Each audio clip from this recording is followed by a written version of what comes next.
Private hospital ਦਾ bill insurance cover ਕਰੂਗੀ ਕਿ ਨਹੀਂ। मुख्यमंत्री सहयोजना कार्ड हैगा, फिर कोई टेंशन नहीं, थोड़ा सारा ट्रीटमेंट कैशलेस है। बिना पैसिਆਂ ਦੇ? जी हाँ। ਹਰੇਕ ਨਾਗਰਿਕ ਜਿਹੜਾ ਹੈ ਉਹ ਮੁੱਖ ਮੰਤਰੀ ਸਿਹਤ ਕਾਰਡ ਜਦੋਂ ਬਣ ਗਿਆ ਤਾਂ ਉਹ 10 ਲੱਖ ਰੁਪਏ ਦਾ ਮੁਫਤ ਤੇ ਕੈਸ਼ਲੈਸ ਜਿਹੜਾ ਇਲਾਜ ਕਰਾਉਣ ਦੇ काबिल भी होगा, एलिजिबल भी होगा। पंजाब सरकार लेकर आई है दुनिया की पहली सेहत योजना। अब पैसे के कारण पंजाब का कोई भी नागरिक बढ़िया इलाज से वंचित नहीं रहेगा। सेहत का हक सबके लिए।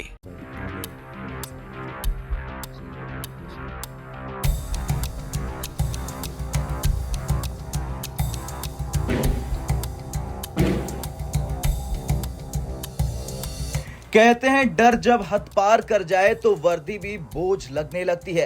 आज की तस्वीरें पाकिस्तान के लिए सिर्फ शर्मनाक नहीं बल्कि खतरनाक चेतावनी है। 40 घंटे के अंदर एक जबरदस्त ऑपरेशन ने पाकिस्तान की सेना की हालत ऐसी कर दी कि मैदान में वर्दी छूट गई। पाकिस्तानी सेना के जवानों की चौकियां खाली हो गई और सैनिक पैंट छोड़ छोड़कर भागते हुए नजर आए।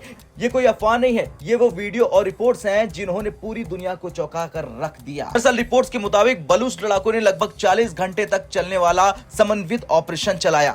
दावा किया जा रहा है कि 14 शहरों 48 अलग अलग लोकेशन, पाकिस्तानी पुलिस और फ्रंटियर कोर के ठिकाने, इन सब पर एक साथ हमला हुआ। पाकिस्तानी सुरक्षा बल पूरी तरह से घिर गए। कई रिपोर्ट्स में तो यह भी कहा जा रहा है कि 200 से ज्यादा पाकिस्तानी जवान ठोक दिए गए बलूच लड़ाकों के द्वारा। हालांकि इन आंकड़ों की स्वतंत्र पुष्टि भारत तक नहीं करता है, लेकिन एक बात निर्विवाद है कि पाकिस्तानी सेना में जबरदस्त दहशत फैल चुकी है। अब आते हैं उस सवाल पर जिसने पूरी दुनिया को हैरान कर दिया। आखिर पाकिस्तानी सैनिक अपनी पैंट और वर्दी छोड़कर क्यों भाग रहे हैं? इसकी 3 बड़ी वजह है। पहली, बलूचिस्तान में हालात ऐसे हैं कि जो भी पाकिस्तानी सेना की वर्दी में दिखता है उसे टारगेट किया जाता है। दूसरी वजह, स्थानीय आबादी का बड़ा हिस्सा पाकिस्तानी सेना के खिलाफ है। रिपोर्ट्स के मुताबिक सैनिकों की लोकेशन, मूवमेंट और चौकियों की जानकारी स्थानीय लोग ही बलूच लड़ाकों तक पहुंचा रहे हैं। तीसरी और सबसे अहम वजह, सैनिक पहचान छुपाकर आम नागरिक बनकर बच निकलना चाहते हैं। यही वजह है कि कई जगहों पर पाकिस्तानी सैनिकों ने वर्दी, बैज और यहां तक कि पैंट भी अपनी उतार कर फेंक दी है। यह तस्वीर 1971 की याद दिलाता है जब सरेंडर के वक्त पाकिस्तानी सेना की ऐसी ही हालत हुई थी। इस पूरी कार्रवाई को ऑपरेशन हेरो 2.0 कहा जा रहा है। इस ऑपरेशन की सबसे चौंकाने वाली बात, इसे 2 महिला कमांडो ने लीड किया। रिपोर्ट्स के मुताबिक ये दोनों महिलाएं बलूचिस्तान लिबरेशन आर्मी से जुड़ी हुई थी। हालांकि दोनों की जान जा चुकी है, लेकिन इससे पहले कई पाकिस्तानी सुरक्षा बलों को निशाना बनाकर ठोक दिया गया। इन घटनाओं के बाद कई इलाकों में बलूच झंडे फहराने की खबर भी आई।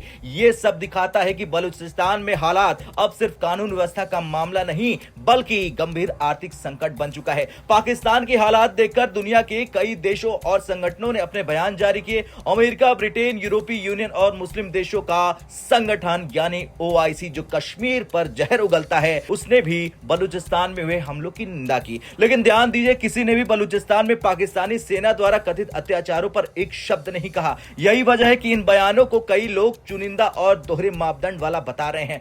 अब आते हैं भारत पर। पाकिस्तान ने हमेशा की तरह इस पूरे मामले का ठीकरा फिर से भारत के सिर फोड़ दिया। आरोप लगाया कि बलूच लड़ाके भारत के इशारे पर पाकिस्तानी सेना को ठोक रहे हैं, लेकिन भारत ने इन आरोपों को सीधे सीधे खारिज कर दिया। भारत ने एक बयान में कह दिया कि पाकिस्तान को बलूचिस्तान के लोगों की वैध मांगों पर ध्यान देना चाहिए। मतलब साफ है, भारत ने हिंसा का समर्थन नहीं किया, लेकिन बलूचिस्तान में हो रहे कथित अत्याचारों की तरफ दुनिया का ध्यान जरूर खींचा। यही बात पाकिस्तान को सबसे ज्यादा चुभ रही है, वैसे ही जैसे पैर में कांटा चुभता है। इन घटनाओं से पाकिस्तान के सामने 3 बड़े संकट खड़े हो गए। पहला, सेना की साख पर सवाल। दूसरा, आंतरिक विद्रोह का डर। तीसरा, अंतर्राष्ट्रीय स्तर पर बढ़ती बदनामी। अगर हालात ऐसे ही रहे तो बलूचिस्तान पाकिस्तान के लिए सबसे बड़ा सिरदर्द बन सकता है। खैर, अंत में आपसे सवाल, क्या बलूचिस्तान पाकिस्तान के लिए अगला बड़ा संकट बन चुका है? क्या पाकिस्तानी सेना की पकड़ वाकई कमजोर हो चुकी है? और क्या भारत का बयान अंतर्राष्ट्रीय बहस की दिशा बदल देगा? हाँ या ना में कमेंट कर अपनी राय जरूर दें।